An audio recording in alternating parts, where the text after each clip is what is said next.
Hey, how's it going? I'm David Bruno. I'm from Summoning the Lich, and this is the Necrovancer. We're on tour right now with Gorod, Cognitive, and our boys at Flub, and we're in Chicago. And yeah, so let me show you around our van here. All right, so getting up here in the driver's seat, which is not something I do terribly often. TJ, our drummer, and Ryan, our guitarist, are the ones who do the main driving. I co-pilot a lot, like a solid amount of the time, but John and our merch guy Alex will also co-pilot, and then I'll handle basically the driving when neither of them are able to drive and we need to get somewhere. They're just stronger with the trailer. They both enjoy to drive, especially TJ. TJ really just kind of loves to drive, and he's an absolute whiz parking the trailer. It's just, you know, we'll wake him up just to park the trailer pretty much anytime it's not just a straight shot. Not too much going on up here that's custom. We do have a kind of a custom stereo so that we can have GPS, DVDs, all that kind of stuff, and it runs up to our screen up here. So that's nice for our guys back there when we're watching movies or whatever. Place for cup holders, and then our drummer TJ and I, this is kind of where we keep our day bags. So when we are driving, and we obviously listen to music a majority of the time, TJ, it's pretty much his like 90s dance mix, or, you know, like grindcore or something to keep him awake. The problem is, like, he has the same 90s dance mix, and it's just, you know, like an hour and a half of music, so it gets awesome sometimes. The few times I'm driving, or if I'm picking music, I usually kind of just shuffle my mix, which goes everywhere from hip-hop to death metal to pop punk to, you know, everything in between. J-pop, you know, I listen to a lot of different crazy stuff. And then Ryan is usually death metal. You know, he's listening to Black Dahlia Murder, he's listening to Suffocation, you know, that's kind of his style. Other than that, you know, sometimes we'll put on movies and then, you know, just kind of like list, you know, be playing back here, and then, you know, if it's a comedy or something, we'll, you know, I'll be listening and laughing as we go, or we'll just listen to these guys playing Smash and, you know, yelling at each other, because sometimes that's entertaining enough. Let's go back and see where the real magic happens. All right, so this is where we live our daily lives. We have a couple things modded out in here. First thing, obviously, is a screen, so we can actually enjoy ourselves and watch movies. We can play. We have a Switch and like a PS2. We have our inverter plugged into the wall over there. We have our cooler here, and this is a lifesaver. Right now, we just got some mini Cokes and Sprites, a few waters, some fruit cups, isopropyl alcohol to clean things, and then some juice. We're running a little low. Tomorrow's our grocery run, but this is, you know, pretty much what we stock in here. Sometimes vitamin waters, sometimes a couple beers. Nothing too crazy. We keep drinks only now. We did food last tour, and it keeps things cold, but not for long. You know, it's like basically a kind of a day fridge for anything that's perishable, because otherwise it smells horrible and then we don't use it. TJ's mom gifted us a bunch of snacks. The ramen's mine, but the rest of the snacks were a gift from her. We got some glow sticks. Those are great to snack on. Don't snack on glow sticks, kids. You know, we got some granola bars, some Pringles. We got the Snickers. You got to have the Snickers. Nature Valley, you know, that saves us. And then beef jerky. We burn through beef jerky like it's nothing, especially on the longer drives. You know, we'll kill a bag or two of beef jerky easy, just between a couple of us usually. Yeah, and then we have our cases of water. These are the water for most of the band, and then our drummer has his fancy Essentia water, which he adores so much, so we don't need that because he would probably strangle us in our sleep. Here's our trash situation right here. Just a trash bag, tie one up here. When we're done, you know, we'll find a place that we can shove it in a nice trash can where we're not taking up too much space of someone else's deal. And then we just have, you know, the tissues and the toilet paper floating around the cabin. That's in every band's vehicle, because you're inevitably going to have allergies or get a cold or whatever, have a little spill, need to wipe your mouth. We got our carbon monoxide detector ever important in my opinion. Everyone in a van should have one, especially, you know, on the occasion that you are cold and running your van and it's windy, you know, you never know, it's worth being safe. This is one of 2 cots that we have that I custom cut right before this tour. The other one's propped up right here so I can show you the back in a little bit. But they basically fit. We move all of this stuff into the front 2 seats when we are going to crash. And we put this down here, which is down because one of our guys is going to crash later. And then we bring this cot and it matches, it slots into the little slot there, fills up this entire space with memory foam. So we just have an entire nice platform bed. Really comfortable, a lot better than our last solution, which was sleeping bags stuffed with foam, and they exploded after like 3 days, and it didn't work quite as well. It's been working great for us so far. The bench is the 3rd sleeping spot, and then we sleep 2 back there. As far as other things in this mid cabin, we do have some outlets back there, and that links up to our shore power, which I'll show you in just a minute.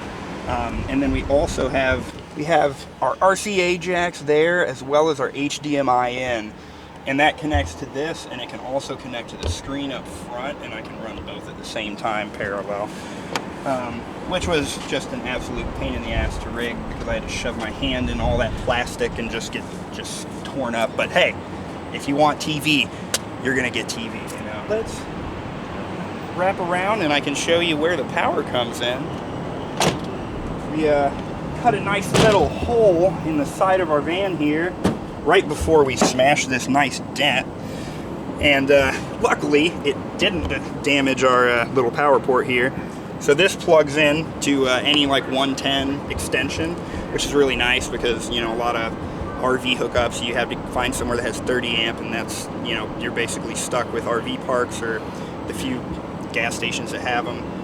With this, we can just go to anybody's driveway, plug our stuff in, and we can run all the power inside our cabin. More importantly, we can run our AC heater combo. So this is a 7500 BTU air conditioning unit and a 3250 BTU heater combination for a house that we custom installed into this door panel. This is how we mounted this thing up. We kind of did a couple test fits. A couple of them didn't really work, and we settled on getting these. These are like granite countertop for when you have like a hovering countertop. They're supports. They actually hold like 150 pounds per support. So way overkill for this thing. Plastic pops on and off. But yeah, so we bolted that into the chassis, and then we had Ryan, our guitarist. Yeah, and then I bang around the doors. We had his his dad cut this out of CNC, out of plastic at his countertop shop, and put a little metal piece here, and that suspends it. I mean, this thing, it doesn't really rattle, you know, unless you're pressed up against it, and you get a little bit of plastic jiggle there when you're sleeping. But other than that, I mean, the thing runs like a champ. It'll cool this van down in 105-degree weather, and it'll warm you up when it's, you know, negative. But yeah, this has been an absolute lifesaver. I can't recommend doing this enough. The big thing is just running the power. So we ran the power. That runs to a splitter, and those are both fused. One runs to the outlet that this runs into. There's also 2 more outlets so that people sleeping on this bed right here can plug in phones and that sort of thing. And then the other one runs up to the plugs that I showed you earlier, and then it also runs up to a trickle charger in our engine bay. So what that does is it allows us to plug in, kind of tip our key so that we can watch movies and stuff, and it keeps our battery floated up to 150 watts, so we can have a pretty decent amount of draw, more than we really need, because we can plug into the shore power for the rest of everything else. And then here's where we store our bug nets. So we have bug nets for the windows. We just got some bug net fabric, got some fabric glue, and then folded it over some magnetic strips, and then we just slap it over our windows. We just have the pop-out side windows over there, and that way we can run this and have a window open while we sleep, so that we're nice and ventilated, because otherwise it will get stuffy in here. That's where a lot of this like sickness, like sharing, all the viruses come from bands, because you're just breathing the same air all night when you're sleeping in here. So we built this mattress support. It allows us to store all of our luggage underneath. So that's most of the guys' you know, clothes and stuff, as well as a couple like emergency things. Like we have our tire chains in there. We have like a, you know, like a road kit and a jack. And then this is our bed. This is also a custom cut 8-inch memory foam mattress. It sleeps two pretty comfortably. That cot would be down, so there'd be, you know, another probably 10 inches of space on that mattress. And yeah, so that allows us to sleep 5. We're a band of 4, and then we have a merch guy, Alex. We also have a roof rack up here, and that is where we store basically just our bedding. We have like our sleeping bags and stuff in there, so we pull them down when we're going to go to bed, and then also our spare tire, so that we have that out of the way. One thing that we got as a idea from our buddies in Rig Time are these window covers. So this is Reflectix, and you can buy it in rolls, and we actually custom cut the rolls, and then we just took some silver tape. It's like duct tape, like for actual duct work, and kind of used it to seal where we had cut it so that it doesn't fray. With our van, in most of these panels, not the one where the door is cut off, but there's this plastic trim here, and you can actually slot this in between the trim and the door itself, and so it allows you to kind of work these and just stick them. And I mean, they stay. We drive with that in, you know, across the country, thousands and thousands of miles, and the back ones never come out. It's absolutely a game changer when it comes to parking and boondocking and that kind of stuff. Just the amount of heat that your van will store just from the sun being able to get in there. Like, you can go probably an extra hour to 2 hours in the morning sleeping comfortably with no AC, with none of the power stuff that we have set up, if you just put these in. It's really that much of a difference. That first couple hours of sunlight, not getting in your windows, like, it really has to heat up the actual van itself to start getting to you.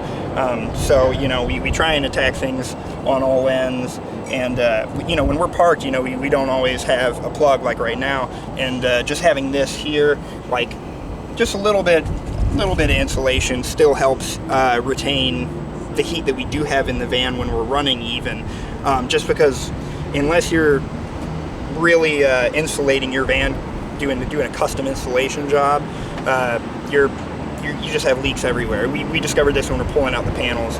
There's just gaps, air gaps everywhere. Our kind of next thing we're going to do is really insulate this van, put a couple $100 into some wool insulation, because it's antimicrobial, and it works well. It's great for something like this, where you're going from one climate to another and you're going to have humidity. It basically just gathers onto it and then falls away.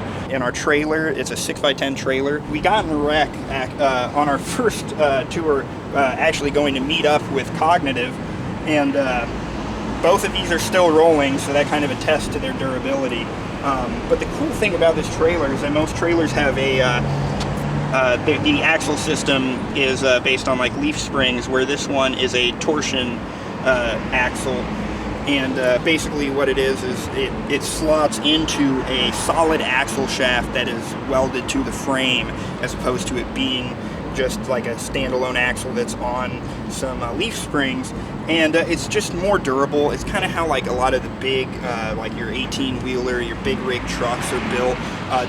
They don't handle curbs and stuff quite as well, but as far as like long haul, low maintenance, you know, these are the way to go. They don't really build them like this commonly, especially anymore. It's an older trailer. It's like a 93 or 95 or something like that. This door, we have, this is our dummy lock, but it's fixed shut, so have fun trying to open it, you know. We actually have kind of an interesting door situation as far as trailers are concerned. We did custom lights. We replaced all the lights. I recommend any band that's getting an old trailer, replace your lights. It's not that expensive. You can go to eTrailer.com or any place like that and just like find lights for pretty cheap, swap them out. It's pretty easy. There's all kinds of like pigtails and stuff you can get. We got our big hefty lock on here, and then it's a swing door, but it's, you know, almost as wide as a ramp door, which was kind of a happy medium for us. The bifold doors are nice because they don't take up quite as much space, but as far as this is concerned, it's just a nice kind of bigger open wide, and I don't have to worry about two doors flopping. It's just one that I can fix, set something in front of, and then we have a nice big portal to get our gear in and out of. We store all of like our merch and shit in there, so you know, gotta have merch. But you know, that's basically the gist of our rig. Oh, one last thing.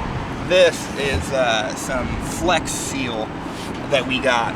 This Flex Seal, I'm telling you, is insane. It's the most disgusting stuff that we've ever sprayed on anything. You'll spray it on there and it's like venom. It just like bubbles up and goos and then absorbs into any little porous spot that you might have. So like we have like this rail is fiberglass. These caps up here on the front and back are fiberglass. I think this is actually steel and I just painted it to match, but these are fiberglass.